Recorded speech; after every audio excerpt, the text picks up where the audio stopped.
Okay, सध्या एक गोष्ट जी मी प्रकर्षाने प्रत्येक व्हिडिओमध्ये सांगत असतो की छत्रपती शिवाजी महाराजांची तलवार ही सरळच होती. म्हणजे ही बघताय तुम्ही, ही सरळ तलवार आहे.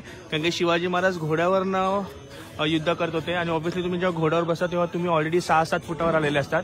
मग तुम्हाला कव तलवारची गरज नसते, परंतु हा एंडचा कव दिसतोय तुम्हाला, that is the shape of Jagdamba तलवार.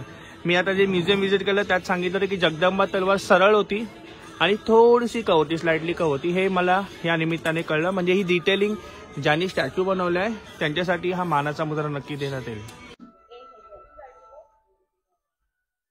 तर आत्ताच आपण भेट दिली ती महाराजांच्या पुतळ्याला, स्मारकाला.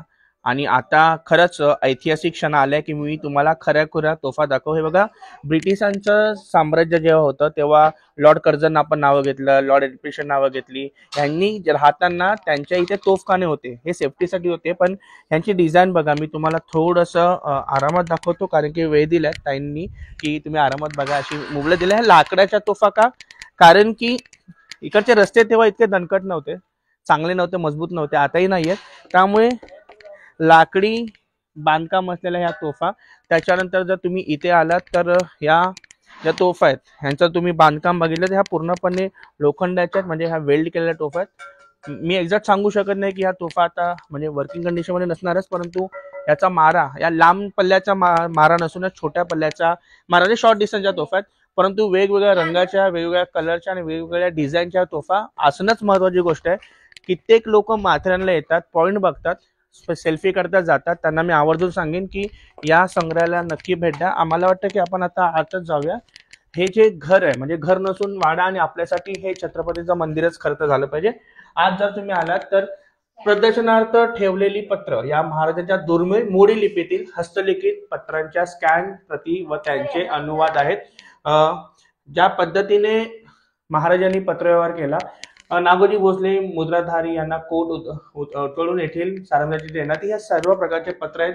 मला वाटतं आपण महाराजांच्या पुतळ्यापासून, मी नाव विसरलो, रिमेंबर होते याचं नाव, कौल ना, कवड्या याला कवड्या म्हणतात. कवड्याची माळ महाराजांच्या गळ्यात नेहमी असायची. त्याच्यानंतर बंदूक, ही शिवाजी महाराजांच्या काळातली बंदूक नाहीये. त्याच्यानंतर जेव्हा ब्रिटिशांचं आधिपत्य आलं, ब्रिटिशांच्या काळातल्या ह्या बंदूक आहेत. त्याच्यानंतर इकडे छान असे पत्र दिसतात, परंतु इकडे कट्ट्यार आहेत. हे सगळे कट्ट्यार, यांचे डिझाईन बघा, यांचे शेप बघा. हस्तिदंत कळतं का तुम्हाला? हातीचे दात असतात त्याच्याने वर्क केलेले हस्तिदंत आहेत. हे सगळे छोटे छोटे जे कट्ट्यार आहेत हे खूपच दुर्मिळ आहेत. आणि ह्या साईडला सुद्धा त्यावेळेचे ग्लास, चमचे, अच्छा ही नाणी आहेत, त्यावेळेची नाणी इथे दिसतात तुम्हाला. शिवराई होन, म्हणजे होन म्हणजे मी जेव्हा वाचलं तेव्हा एक होन इज इक्वल टू 3 रुपीज असं बाबासाहेब पुरंदरच्या पुस्तकामध्ये लिहिलंय. सो छानच त्यांनी असा दुर्मिळ संग्रह ठेवला. आपण पुढे येऊया. पत्र वाचण्यासाठी आपण वेळ नक्की द्यावा, कारण की पत्रांमध्ये आपल्याला त्यावेळेची भाषा, त्यावेळेचा मजकूर आणि त्यावेळेचा आपल्याला पूर्णपणे असलेला सारांश समजेल. अच्छा, तलवार म्हणजे ह्या तलवारी नसतात. उना, शमशीर, धूप तलवार, खंडा, सोसनपट्टा, जुल्फिकर, कटार, म्हणजे काही कटार आहे. तलवार एकाच प्रकारची, एकाच तलवार बोलतात, बाकी सगळ्या शमशेर असतात. कारण की बाजीरावांच्या मुलाचंच नाव सुद्धा त्यांनी शमशेर ठेवलं होतं, Shamsher Bahadur. That is because the name of तलवार. तलवार म्हणजे इंग्लिशमध्ये सॉर्ड होतं. हे सगळं मिनिएचर आहे, नवीन केले गेले. ह्या सुद्धा तलवार आहेत. खंड, स्वॉर्ड, स्वॉर्ड म्हणजे तलवार. त्याच्यानंतर ह्या सर्व स्वॉर्ड, टायगर नाईफ, म्हणजे हे बघा, हे सर्व पाहणं गरजेचं आहे, कारण की त्यावेळेसच आपल्याला इकडचा इतिहास कळतो. दुधारी म्हणजे दोन्ही बाजूला शेप असणारी तलवार ही.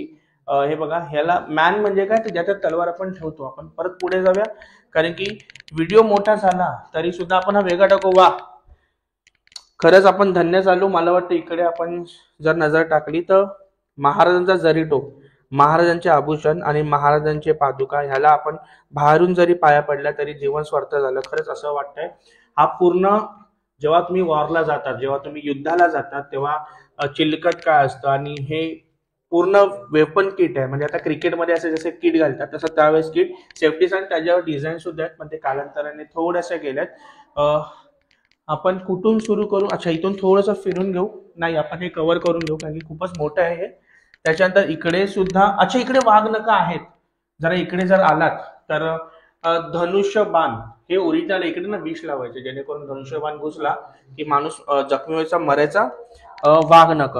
छत्रपती शिवाजी महाराजांनी अफजल खानाचा वध केला 10 नोव्हेंबर 1659. तेव्हा ही वाघनख ती नाही आहेत, परंतु वाघनख अशीच असतात. इथे हातात घातल्यावरती बांगड्यासारखे वाटतात, आपण नाही उडू शकत ना, नाही. आणि त्याच्यानंतर आत त्याचे शार्पनेस असतात. हा वाघनखाचा सुंदर देखावा इथे दिसतोय. त्याच्यानंतर पुन्हा आपण असंच फिरूया. हे मराठी शस्त्र आहे. हे ज्यांनी चिलकत घातल्यास ते फोडण्यासाठी वापरतात. त्याच्यानंतर ही ढाल. हे जे शस्त्र आहे मी खूप वेळा ऐकलं याच्याबद्दल. हे वापरतात असं की ज्यांनी हे चिलकत घातल्या पहिला ह्यानी फोडायचं, ह्यानी फोडल्यानंतर तलवारीचा वारा करायचा, त्याने करून तो मरेल. हे त्यावेळेचे वजन मापे म्हणजे वेट्स. त्याच्यानंतर दारुगोळ्याचं खूपच साहित्य आहे ह्याच्यामध्ये. घोड्यासाठी जी टाप असते ते चिलकत, वेगळ्या वेगळ्या प्रकारचे त्रिशूळ किंवा वेगळ्या वेगळ्या प्रकारचे फारसा, भाला, कटार आपण पाहतोय. त्यावेळेचे कुलूप, लॉक जे आपण बघतोय, आता डिजिटल झालंय पण त्यावेळेचे लॉक आहेत. पुन्हा एकदा आपण कुऱ्हाड बघतोय, चिलकत बघतोय. आणि थोडंसं इकडे आपण आलो की ऑर्नामेंट्स म्हणजे ज्वेलरी असते, ऑर्नामेंट्सला ज्वेलरी बोलतात. हे वेगळे वेगळे नक्षीकाम, हुक्का, अच्छा ते सुपारी फोडण्याचा जो प्रकार आहे, पान सुपारी फोडण्याचा, तो हाच आहे. खूप माहिती आहे आणि आपण अजूनही या संग्रहालयाला दुर्लक्षित का केलंय. खरंच या निमित्ताने तरी आपल्याला ह्याला भेट देता आली. पुन्हा एकदा किल्ल्याची प्रतिकृती आहे. जर याचं नाव मला कळलं तर मी सुद्धा एक्सप्लेन करू शकतो. मिर्झाराजे जयसिंग, ज्याच्यामुळे पुरंदरचा तह झाला. आग्रा दरबार 1666 इथे लिहिलं असेल ना, 12 मे 1666, ऑगस्ट 1666 लिहिलेले. 18 ऑगस्ट 1666 महाराज ह्या पिटाऱ्यातून पळून गेले होते वगैरे. सगळं ताजं आहे आणि पाठ आहे. अजून इकडे फक्त मिनिएचर आहेत. एक तोफ आहे, ढाल तलवारी आहे. आणि जर पुढे गेलो, मी जरा फास्ट का जातोय, मुरुड जंजिरा जो अजिंक्य होता शिवाजी महाराजांना, हा नाही मिळाला, परंतु पाण्यातल्या सिद्धींची ताकद म्हणजे हा मुरुड जंजिरा. पुन्हा एकदा आपण पाहतोय सुवर्ण तुला, जिजाबाईंची तुला. ह्या सगळ्या गोष्टी स्टोरी रूपात इकडे आहेत, जेणेकरून तुम्हाला महाराजांचा इतिहास अगदी 10-15 मिनिटं, म्हणजे जितका मोठा व्हिडिओ आहे तितक्या वेळातच तुम्हाला कळेल. दानपट्टा, आता दानपट्ट्याबद्दल लोकांचे खूप गैरसमज आहे. एक, दानपट्टा तुमच्या हातात जातो. 2, दानपट्टा फ्लेक्सिबल असतो, म्हणजे तुम्ही इथे सुद्धा करू शकता तो, आणि लवचिक असतो तो. दानपट्टा हा सरळ नसतो. दानपट्ट्यासाठी मराठी तबरेज होते, तबरेजमध्ये जास्त स्मार्ट होते, जास्त प्रोफेशनल होते. शेवटचं दालन या ठिकाणी. पुन्हा एकदा एक छोटी तोफ दिसते, लोखंडाचे धनुष्य दिसत आहे. भवानी तलवारीची प्रतिकृती. मला खरंच पुन्हा एकदा इथे पाया पडाव्याशा वाटतात, कारण की जी तलवार म्हणजे खूप, आता मी ज्या पुस्तकाचा उल्लेख केला त्या पुस्तकात दिले की ही तलवार पोर्तुगीजांकडनं महाराजांनी काहीतरी 300 म्हणजे 1000 रुपये त्यावेळेसचे घेतली होती. आणि एक रेफरन्स सांगतोय की जगदंबा तलवार, भवानी तलवार वेगळी, परंतु ही भवानी तलवार रेप्लिका म्हणजे प्रतिकृती. आणि ही भवानी तलवार महाराजांची रत्नजडित होती, त्याची प्रतिकृती आहे. सध्या भवानी तलवार ही लंडनच्या ब्रिटिश म्युझियम मध्ये. पण त्याची प्रतिकृती बघण्यासाठी माथेरान हा उत्तम उपाय आहे. ऐतिहासिक आहे माथेरान, आणि ह्या माथेरानमध्ये निसर्ग सौंदर्य आहे आणि आपल्या छत्रपती शिवाजी महाराजांचं सामर्थ्य सुद्धा आहे. इकडेच हा म्युझियमचा अंक आपण संपवूया आणि पुढच्या प्रवासाला जाऊया.